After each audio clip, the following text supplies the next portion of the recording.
Scholarship Board. Some of the affected scholars and parents who spoke to newsmen in Abuja lamented the government's decision, expressing fears of expulsion and deportation. The scholars noted that the government had failed to release their allowances for over 13 months, leaving them to source for their means of survival in foreign countries. The BEA scholarship is for the purpose of education exchange between Nigeria and the partnering countries. The Federal Scholarship Board is supervising the scholarship under the Federal Ministry of Education, and newsmen have reported how the Federal Ministry of Education announced a slash in allowances for the foreign scholars who are currently stranded in Russia, Morocco, Algeria, among others. And the ministry has attributed this slash to economic crisis. All right. We have also this issue of the bilateral educational agreement scholarship for Nigerians. What exactly is it, right? So the federal government offers scholarship, various scholarships, various studies in Russia.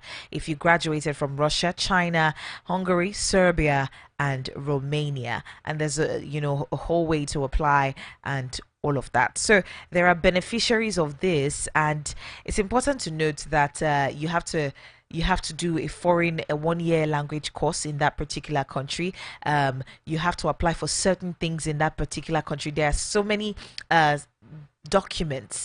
required documents for application for this particular thing. So you begin to wonder, after all these processes of application here and there, finally getting the scholarship and then moving to a foreign country, you do not speak their language. Even if you do, you are 30% or 50% good at it. At best, it's not your mother tongue. This is language that you've not spoken from the birth till now. So you are in a different country, speaking a different language with different people, different cultures, and you decide that because of the economic crisis, as a federal government, you decide that because of economic crisis, you have to slash their allowances by 56%. This is for those. This is for graduates. So basically, BA students have birth of stipends. Undergraduate students are entitled to $200 annually for medical insurance, $250 annually for warm clothing, $500 per month as supplementary allowance, an additional $500 annually for medical students. Postgraduate students receive warm clothing, medical insurance, and allowances along with $1,000 monthly. Graduates receive an additional $2,500 at the end of their studies. And yesterday they received a letter that the Federal Ministry of Education cut a hefty 56% from the monthly stipends of undergrad students, 50% from the postgraduate student stipends, and 20% from the graduate allowance, without speaking to the people that you have sent to a different country. They didn't consider their living conditions before making these cuts, and they've complained that it's utterly inconsiderate and it's not what they signed for in the contract, that is in their award letters that was given to them when they got the scholarship. Having this conversation with me is Mr. Larry Oguego. Good morning. Welcome to the show. Good morning. Good morning. Welcome to the show. Good morning, Jason. I don't know if the money will be good for these scholars abroad, but well, I hope they're coping. All right. What do you think about this? Well, I hope they're coping. All right. What do you think about this this cut? I mean, no consultations whatsoever. They've been this cut. I mean, no consultations whatsoever. They've been owed for months. The federal government had said they were going to pay them. They didn't say anything about, okay, there's an economic crunch. Let's negotiate. Can we drop this down from $200 to maybe $100, or from $200 to $150, looking at the condition that you're living in? What do you think about it? The person who is supposed to make the proper input, I think the consulted, is that the only way to solve our economic problems? How many save the money that you waste on foreign travel? How many Nigerian officials travel for nothing? I mean, we went to COPs in Dubai. How many Nigerians went to COPs? What did they go there to do? what are the benefits of the corps now? What have we seen as the benefits of the corps? And beside the corps that we just, people went on holiday as it were in Dubai, how many foreign travels have we embarked on that are absolutely unnecessary? So there are so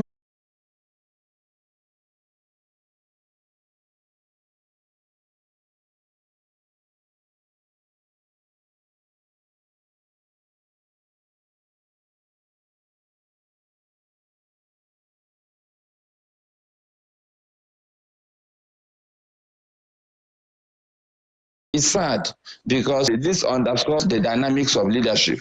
They know when you want to manipulate. To send to their children just to make sure that they're not suffering, they're not hungry.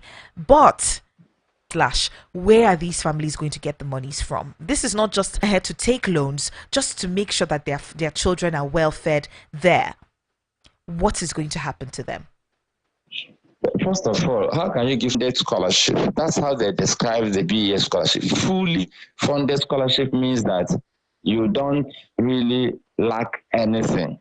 You focus on your studies. That's what a fully funded scholarship means. You're feeding, your accommodation, all your needs are met. So just focus on your studies. So after giving someone a scholarship that is ostensibly fully funded, you now students. So that is where the Ojoro will take place. But those who got it on merit, many of them may not even know the foreign exchange rate. And for those who know, how are they going to raise the loans or raise money at 1,550 naira for $1 to send to the foreign student? How do you do that? Did you prepare them for this when you're giving the scholarship? The answer is no. So why do we live in a country that a lot of foreign exchange and actually support these young people? The fact that they have not been paid allowances for 13 months, tells you how insensitive our leaders can be, how totally insensitive they can be. They travel for no reason. They pay their extra codes sometimes before they come back so that they can use the money for shopping. They do all sorts of things with our foreign exchange. That is why we are always broke when it comes to foreign exchange. And then they are telling young people who are not supposed to work, who are supposed to be the greatest responses, that the person gets to understand the culture and the dispositions of those people. The person is supposed to not only acquire a degree, but also learn a lot of good things and skills from that country that is expected to come back to Nigeria. Unfortunately, some of these our debt ambassadors are being frustrated. They're going to be able to barely survive to get the degree. How much more to begin to make the necessary contacts, do the networking and all of that. So I think it's important that the nation, the leaders of this country should understand the place of a proper fully funded scholarship. It's not just about getting the degree. It's about a lot of things. And these things will also affect the already battered image of this country, because we are grappling with all kinds of negative press. And now these students will be struggling. Some of them will be, asking colleagues for money. Some of them will be trying to borrow money. Some of them will even be trying to work to augment illegally. Some of them will be missing classes, probably trying to survive. And these things will lead to people asking questions. So you've not always been like this. What happened? Oh, our country slashed our allowances. So I don't know why these guys are really not sensitive at all to the image of Nigeria, how these things affect us and the outcome. Because you can't be gallivanting and looking for foreign investors and saying that we are ready for business, and then you're destroying the foundation for business across the board. You are damaging your image. You are saying you're a person who cannot keep to contracts, even with your own children. That is, you send your children abroad, you alter the contract midway in the game. That's, you are playing a football game, suddenly you shift the goalpost from the middle of the to one end, and then after some time the goalpost disappears altogether. People don't even see where they can score again. That's the kind of country we live in. So you wake up on a good day, you travel abroad, there's a contract, you're expecting this amount. After some time they say, oh, we're not giving you any money, we don't have money. And after some months, they are expecting arrears, they say, oh, we are cut it by half. So you don't even know if there's a goalpost at all. The game doesn't have any rules altogether. That's the kind of impression we're giving the world. Who wants to come and invest in such a country where people change rules of the game in the middle of the game? It doesn't add up. But it looks as if we are dealing with people who are looking for money everywhere so that they can have more for themselves. I'll say that again. We are dealing with people who are looking for money everywhere, increasing taxes, increasing all kinds of payments, collecting from people, saving money when people are involved, just so that they'll have enough to squander on their lust, on their greed. MK Abiola said that we have enough to meet the needs of Nigerians, but not enough for the greed of the few politicians. All right, And that is what we're dealing with there. we're looking at the image, the public image of Nigeria as an investment opportunity for foreign investors to come in, right? There was a video that surfaced. I tried to get it, but I couldn't. In Morocco, a particular landlady was begging the Nigerian government to pay their students the stipend so that they can in turn pay her money. Imagine the disgrace. Just imagine the public disgrace. This particular lady. And then we're expecting foreign investments to come into Nigeria, including from Morocco and elsewhere. Because we're living in an era where what happens in one corner of the world, one remote corner, reverberates around the world. That video you saw will get to the United States, it will get to Europe, all over Europe, it will get to Russia, it will get to China, it will get to different African countries. And then you are asking people to come and invest in a country that will send her own citizens abroad and refuse to pay them allowances. And then this landlady is not begging. You know, the landlady is thinking, oh, this poor child.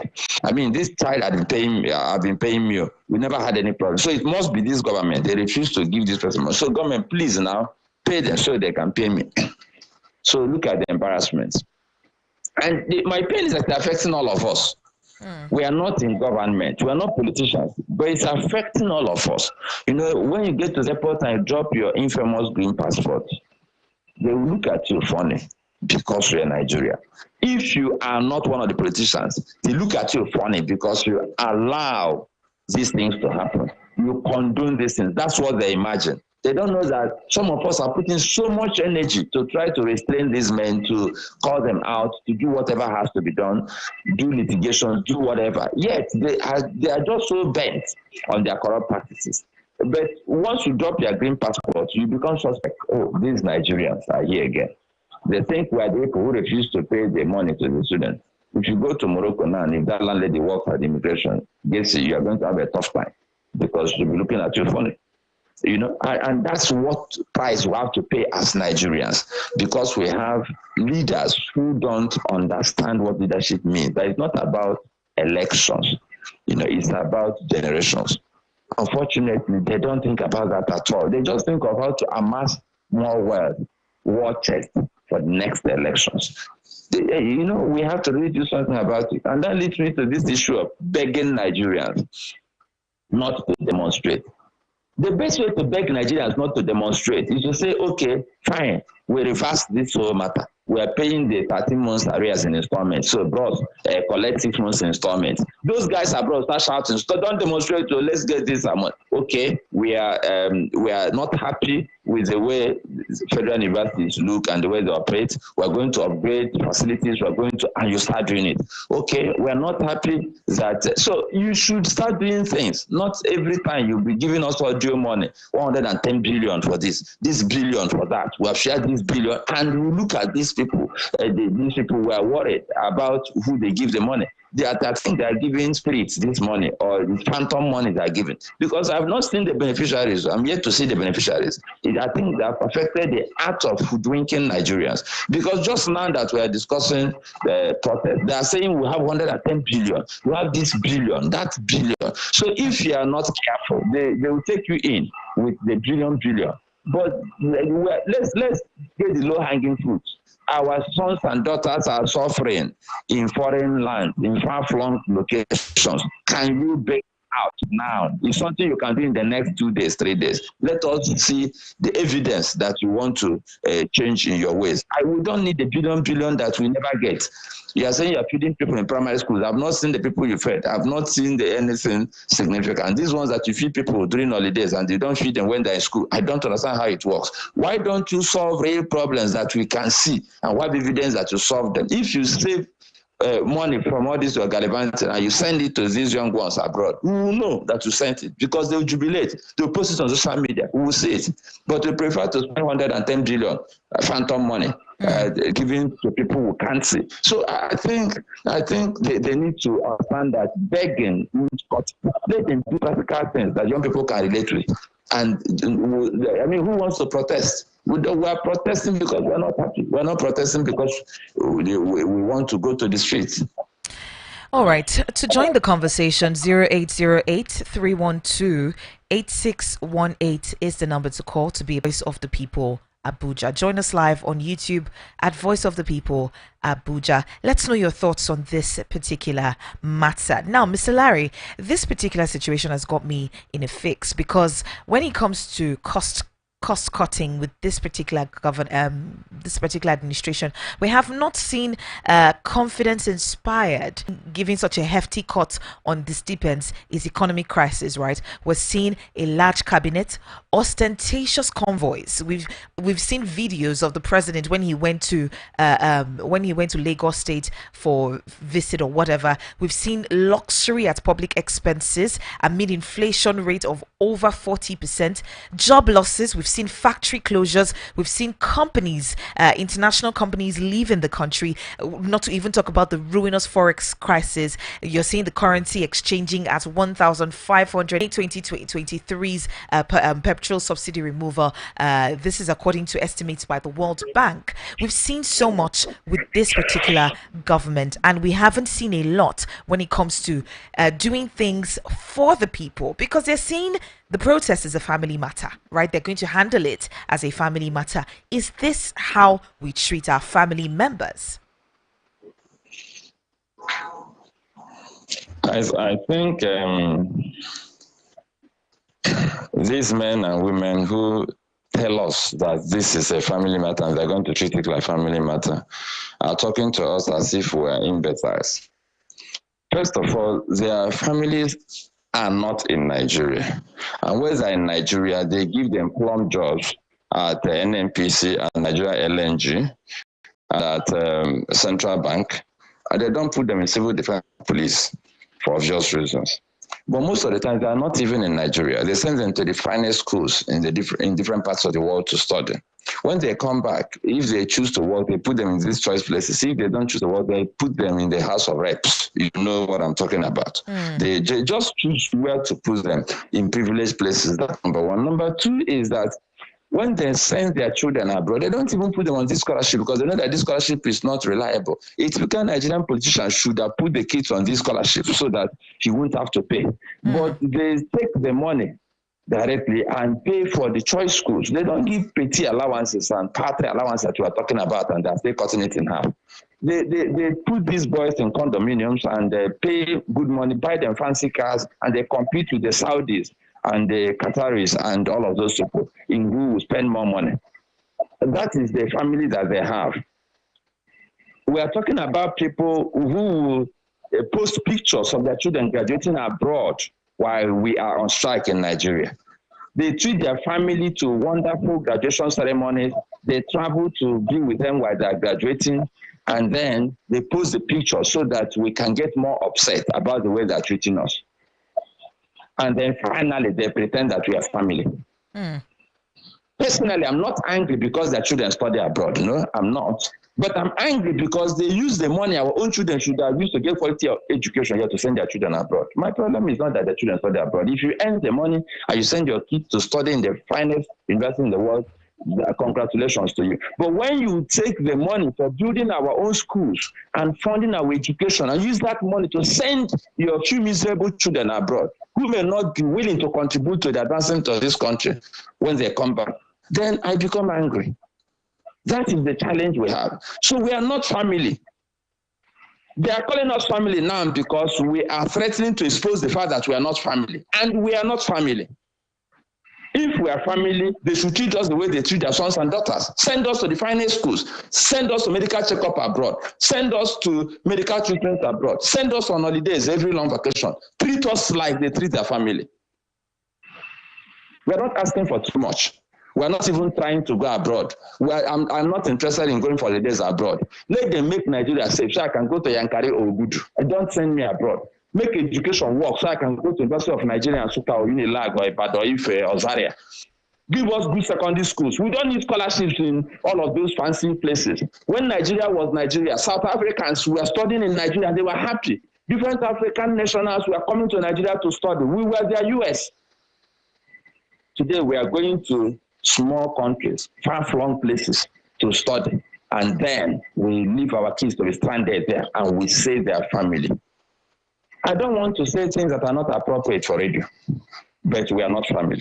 When they start treating us like family, they will need to remind us we are family. We will start jubilating because now we know we are family. All right. When it comes to this issue of cost cutting, because economic crisis is the reason for slashing these people's salaries, don't forget, Mr. Larry, there's also the issue of the Russia-Ukraine war. So those in Russia and neighboring environs, they're going to feel the brunt of this. It's going to be very, very expensive just to move around. It's going to be very, very expensive for them to even do their projects because you need money for things like that. We know how we spend money when it comes to projects and all of that. So it's going to be very, very expensive. But we have the likes of Second Republic governors like Adekunle Ajasin of Ondo. We have a Lateef Jakonde of Lagos State who demonstrated frugality in and out of office. For Ajasin, he traveled out of Nigeria only once, maybe once or twice during his tenure, and undertook all his medical activities within Nigeria. But what we have is a president who travels out consistently with a large entourage, even after telling us he was going to reduce it to cutting it down by 60%. We're still seeing the large entourage every single time travels out. So it's just a very, very confusing barrage of situations hitting us both left, right, and center. I don't know what the way forward is for these students out of the country. It's not complicated though. It's just that we have people who are insensitive, who are, sometimes we talk about corruption, but my friend said that this is wickedness, not corruption.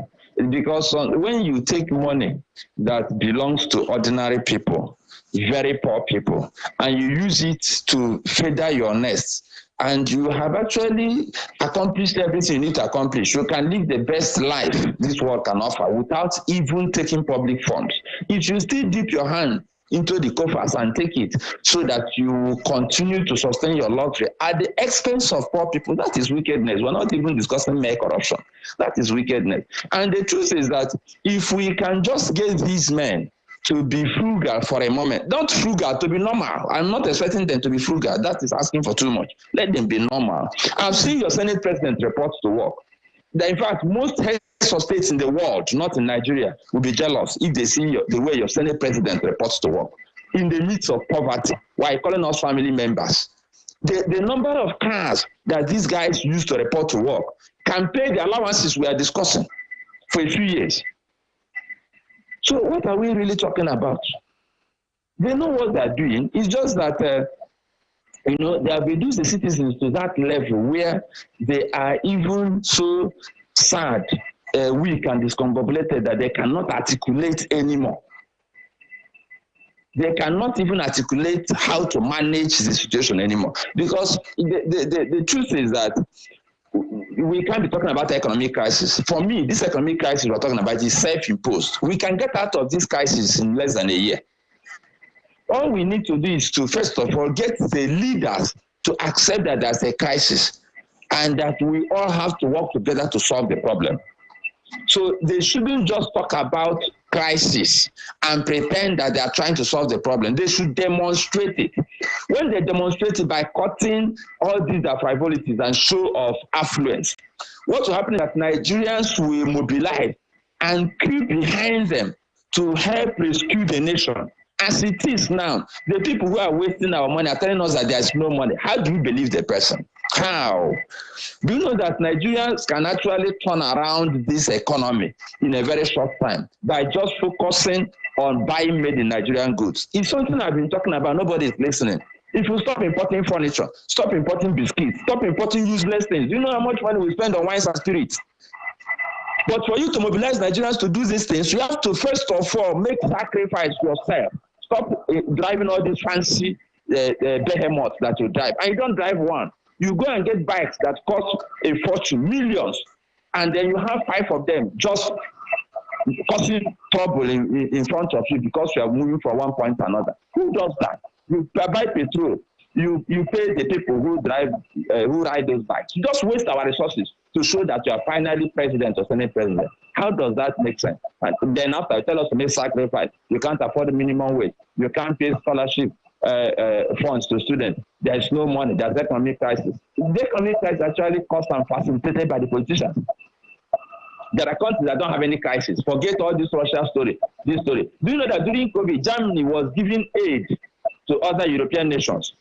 Taiwan never experienced any crisis during COVID, and up till now, they are not begging anybody for grain. Tiny Taiwan, small island.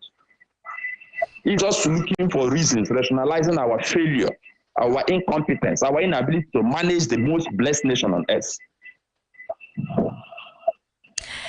All right, 0808 312 8618 is the number to call to be a part of our conversation. 0808. Adewumi, this is your number that somebody can't hear what you are saying. Anyway, let's try.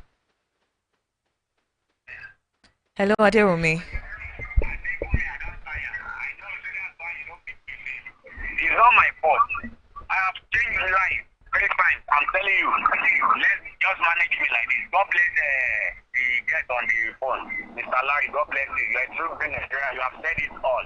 I would like to beg all the leaders, all the traditional rulers, they should please, if they know that they cannot help us, they should allow us to help ourselves. We need to take our country back. Look at all what Mr. Larry spoke about. It is true. See a Fabio convoy. Look at the speaker. Imagine woman, minister women who's supposed to cater for women. She's very, can you imagine? All of them, let me ask it. 30 years ago, where is Mr. President himself? 30 years ago, how much do you want? How much is in their account? But look at us today. I think we need to tell ourselves. Bob Opini, I agree to sir. But please, I would like you as a presidential ruler. Look, God bless Nigeria. Thank you.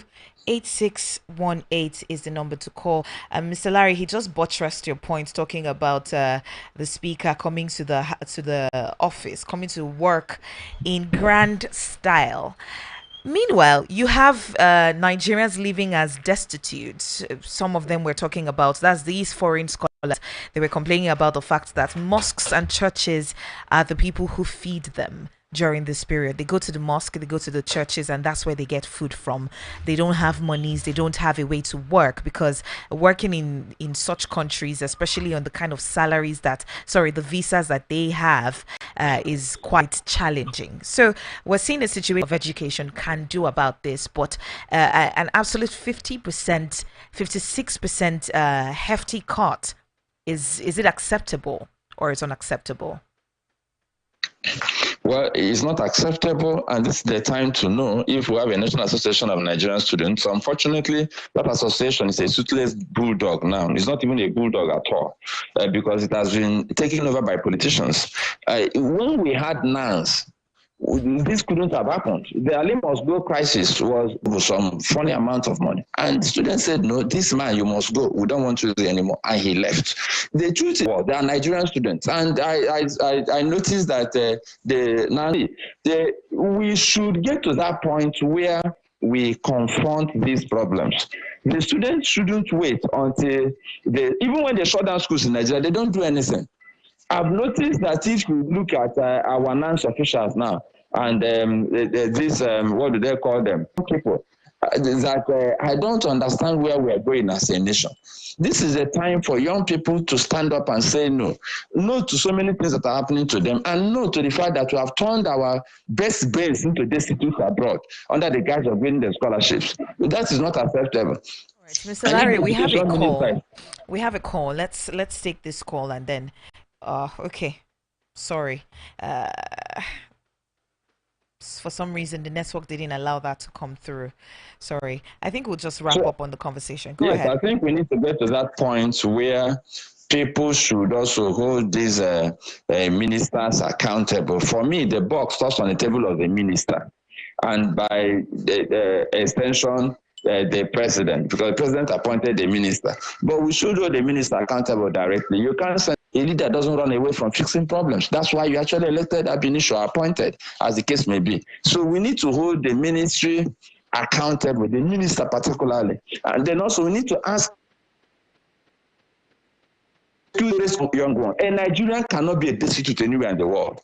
It should be a thing of pride to be a Nigerian. This is the most blessed country in the world, and I say it without any shade of doubt. We are the most blessed nation in the world. We have enough crude oil to survive and flourish as a nation without natural gas. We have enough natural gas to flourish without crude oil. We have enough solid minerals to flourish without crude oil or natural gas. We have enough human resources to flourish without all of the other options. So how can we be suffering? How can our children be destitute in foreign land? Who does that?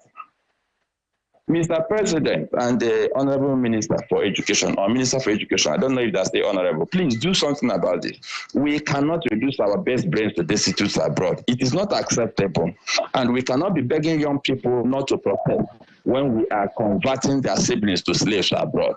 The protest will even become worse than you imagine. So the best thing to do is to begin to demonstrate that you really want to solve the problem by plucking some low-hanging fruits.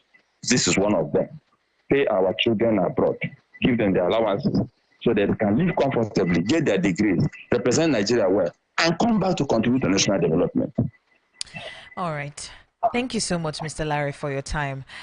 It's been a draining conversation this morning. We probably need to go and take tea to recover. Yes.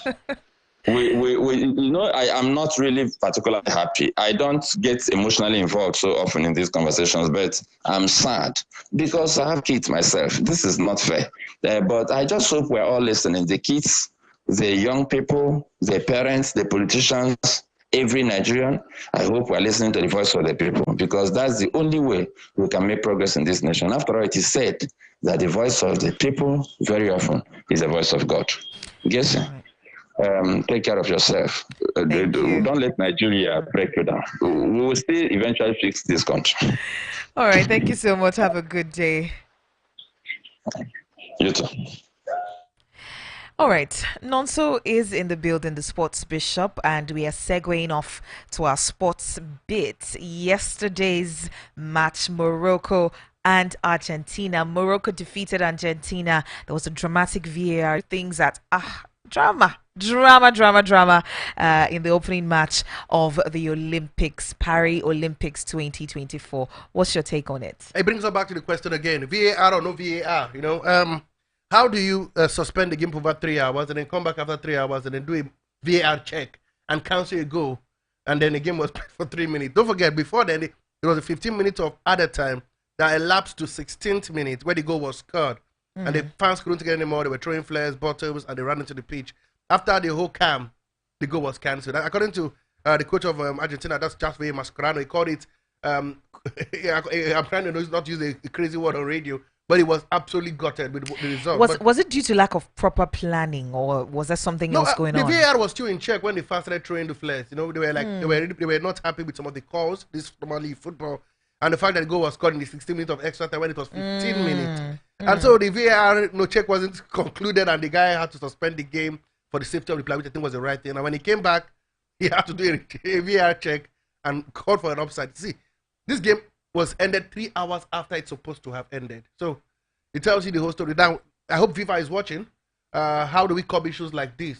Because at the end of the day, we want VAR to help get the right decisions, but we don't want them to. Meanwhile, in Nigeria, we're still trekking with our own, with infusing VAR in our own matches. We have to, like the president of the FF said, they need to study and restudy and research, and then when they now get used to the technology, they will now put it into practice in a game that is not really serious. There's something the Bible says: always studying and never ever coming to the realization. Do you understand? Is a case? Always studying and never ever coming to the realization. Anyway, it's not my business. Continue, please.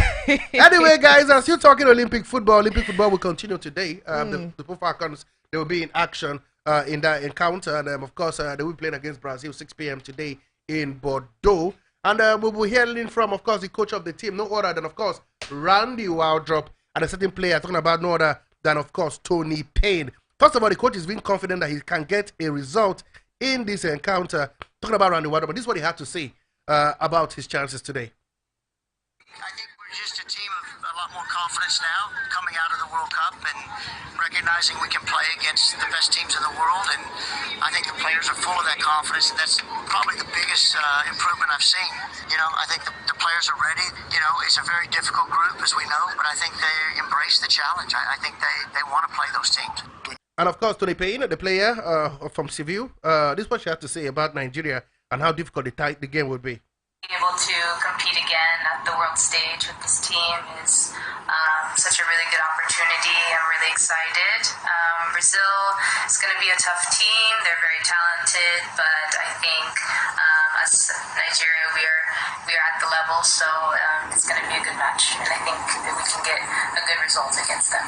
Okay, guys, I'm moving on to talking about the Olympic Games. We can confirm to you that the NOC, the Nigeria Olympic Committee, has come out to say that the target for Team Nigeria is 12 medals. He didn't talk about the colors. He didn't talk about it is bronze, whether it is silver, whether it is gold, but he says 12 medals. This is according to no other than, of course, the Secretary General Tunde Popola speaking just to the press earlier yesterday. And also, they should better not bring 12 bronzes here. We will stone them. NFF has also confirmed that the Super Falcons will be playing at the Olympic football competition. They come on. The president of the NFF, talking about Ibrahim Gousso, is live there in France, and he accepted the Galleria to confirm Nigeria's participation in the CAF Women's Champions League, guys. The draws is out, okay? And we now know that Nigeria will be alongside Harakas Ladies of Ghana. Jollof Derby is back. They also play AS Garden National and Edo Queen and Omni Sport Sensi in Group B. While Group A would have FC Inter Abidjan, and Innovi FC and AS Kofa. Those are the teams that will be participating to get a ticket for the Africa Women's Champions League. Okay, wish Coach Moses Adigu and his girls all the best in the qualifier.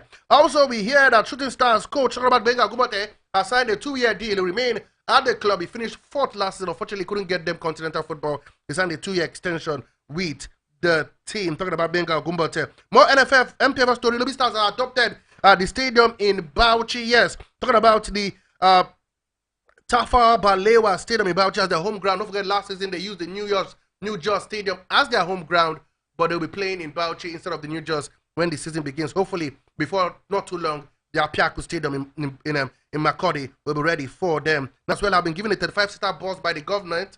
You know, those are playing the Nigerian Premier Football League. They need to transport themselves from one state to the other. 35-seater. More stories. El Kanemi, talking about Caterpillar top scorer. Talking about Mustafa Yuga. He scored 11 goals last season. He's joined up with El Kanemi Warriors. That we can confirm to you. And of course, Ifeanyi Nemena also joined up with Remo Stars. Talking about the Nigerian Football League. And of course, France would host the 2030 Winter Olympics and Paralympics. And we hear that UEFA has sanctioned 7 countries now to football and European football quickly. 7 different countries. They include Serbia, Croatia, Romania, Slovakia, Austria, Hungary, and Albania. They include a range of 500,000 euros fine and a ban of selling tickets in their next UEFA away game. The transfer will be good news for you. Close to sign can be done before. Okay, for Spurs, they have signed before they play K-League 11 at the Seoul World Stadium on the 31st of July. And Malasia would not be part of the Man United team for the US tour. We hear he picked up a back injury. He will not participate in that encounter. That we can confirm to you. Also, no problem for Chelsea. Fernandes, according to Enzo Maresca, he says that there will not be any issue with him joining up with the club after he's been under investigation for a racism. I beg your pardon, after he sang that song against the French national team after Argentina had won the Copa America. Yesterday, Arsenal won 5-4 on penalties after a 1-0 draw in a friendly game against Bournemouth. For Chelsea, they were held by Wrexham by 2-2, and the coach Enzo Maresca is saying that he's defending his style of play. He says, come on, it's early days, give me time, he says, and wait and see whether he gets all the time he needs in the world. Full games, let's look at the games played so far in the men's Olympic Games. Here, Guinea 1, New Zealand 2, France 3, USA 0, that's in Group A. Group B, Argentina 1, Morocco 2, Iraq 2, Ukraine 1, Group C has got Uzbekistan 1, Spain 2, Egypt 0, Dominican Republic 0, in Group D, Japan 5, Paraguay 0, Mali 1, Israel 1, that's in Group D. In the Champions League qualifier, our own captain, talking about William Troost Ekong, was in target for his team, Park Salonika, as they beat Bakrak 3-2 in the first leg of the Champions League qualification. Other games saw Ludogorets Razgrad 2, Dynamo Minsk 0, and NK Selje 1, Slovak Bratislava 0. Games will continue today, guys. in the women's, Olympic Games football in tournament, guys, and that's where my eyes will be on. Nigeria plays 6 p.m. today in Bordeaux when they take on Brazil. That's in Group C. In the other game, we'll see Spain take on Japan. In Group B, Germany will take on Australia. USA will take on Zambia. And in Group A, you have Canada versus New Zealand.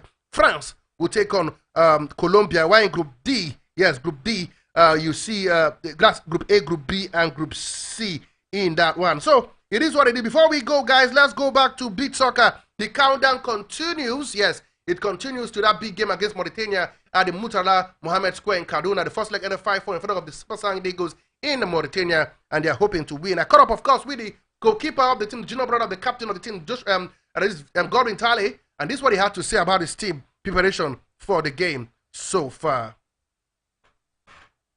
Okay, good morning, Godwin Talley. Thank you very much for being part of the show. Talk to us about what's the feeling like playing for Nigeria, being part of the first Super Saiyan Eagles play for Nigeria for the first time after like 5 years. Yeah, good morning. It was a very great feeling coming back to the national team and participating in the qualifiers. I feel very, very excited and very proud of the team, proud of the performance. It was not like we've been away for a very long time. It was very, very good for us to be back again, and we hope to do more to make sure the team continue. Okay, it was like a tough game against Mauritania. It looked like it was end-to-end stuff. What was your feeling like when you got into the pitch of play, started playing against the Mauritania team in the away ground? Yeah, it was. We know it was going to be a very tough game because those guys, preparation-wise, they were more better than us because we arrived at, I think, the day of the game. So then they were more at home, and they knew we arrived late at night, and they needed to push more hard on us. But thank God we were able to stand them and give that fight that we fighted. Okay, that was Victor Taleb. More will come up on the show. Don't worry, 5 p.m. Spotlight will be giving you more from that interview. He spoke a lot, especially their chances against Mauritania on Saturday. Yes, it is how far I can go. Thank you for having me. All right. Thank you so much for letting us know what's happening in the world of sports. We'll watch and see some of these developing stories and see how they play out today. Meanwhile, there's going to be a match today, the Super Falcons game against Brazil today around 6 p.m. What are your hopes? It's high and low at the same time. Man, I'm a Nigerian, but from the team we're playing, it's going to be very tough. But come on, I believe the girls can get something from this game. Don't forget, moving from what we saw at the World Cup in Australia and New Zealand, I think my hopes are quite high. But the group is crazy. Every team in that group are former champions. Spain, Japan, Brazil. Very, very tough for the Super Falcons. Yeah. Whatever gods you worship, whatever God you pray to, please pray. Pray. Don't worry, we'll talk more about that exactly 5 p.m. as well, and then hopefully by then our prayers would work when the game begins 6 p.m. exactly when we'll be walking out of the studio. All right, thank you so much for listening. This is Voice of the People 96.1 FM. Coming up right about now is Ogendigo. Today is Inglibo for those of you who understand it. I particularly enjoy this because I'm not Igbo speaking, but I enjoy the show. Yeah. So make sure you stick around for that.